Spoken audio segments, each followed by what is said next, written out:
Back in Chicago, I never thought I'd be punching cattle, mostly belonging to other guys. Yeah, using trucks for rustling's the latest thing. In the 1939 Western Code of the Cactus, cattle rustlers are using trucks to menace California ranchers. And when the sheriff tries to track down the rustlers, the first thing he does is check the paperwork on the cattle. Who did you say them cattle belong to? I didn't say. Oh, a smart aleck, huh? Fast forward 70 years, not far from the Oregon border, just like the sheriff did in Code of the Cactus, a cowboy hat-wearing investigator is doing the exact same thing. Pasture movement out of that county has to be inspected before they leave. Truck driver Jeff Geisner was delivering a load of cattle when he got stopped at a way station checkpoint. He's not getting questioned by the long arm of the law. These guys actually work for the California Department of Food and Agriculture. That made your day, didn't it? And today they're checking brands and paperwork on trailers of cattle. And Geisner's paperwork is not quite in order. Now, Jeff Geisner is not a cattle thief, but for not carrying the correct slip of paper, the ranch that he works for will pay a fine. So why so strict?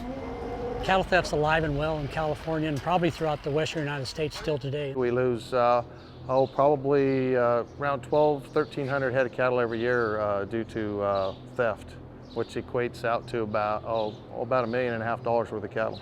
From sprawling ranches where beef cattle graze to dairy operations where cows are lined up by the hundreds, cattle are a valuable commodity, and it's impossible to keep them under lock and key. So as long as people have been raising cattle, thieves have been rustling them. I'd say the cost was around $300,000 to $400,000. Dairy farmer Margot Souza knows all too well what kind of impact cattle theft can have on the bottom line. In 2006, nearly 200 dairy cows were stolen from her farm. The fact of the matter is, my dear fellow, they're planning raiding your lower pastures tonight. Well, how do they know that we got cattle in our lower pasture? Because they get information from your own outfit. And just like in the movie, the theft at the Circle H Dairy Ranch was an inside job.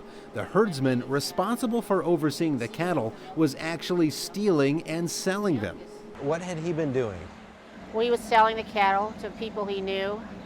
They were stealing calves and selling them, trading the animals. You know, he'd have people in here making deals. Margot's surprise at the betrayal was no surprise to John Suther. 95% of the time, it's either an employee, a neighbor, or a friend of an employee that's participating in the theft. Well, it turns out it's not DNA testing, satellite tracking, or infrared cameras that are the best way to stop cattle rustling. In fact, these days, the way they do it is really the way they've been doing it since folks have been trading cattle, by using branding. Brands are the marks burned into the side of cattle using a hot iron. Every ranch has a specific brand for identification. In fact, there are 23,000 brands recorded in California alone.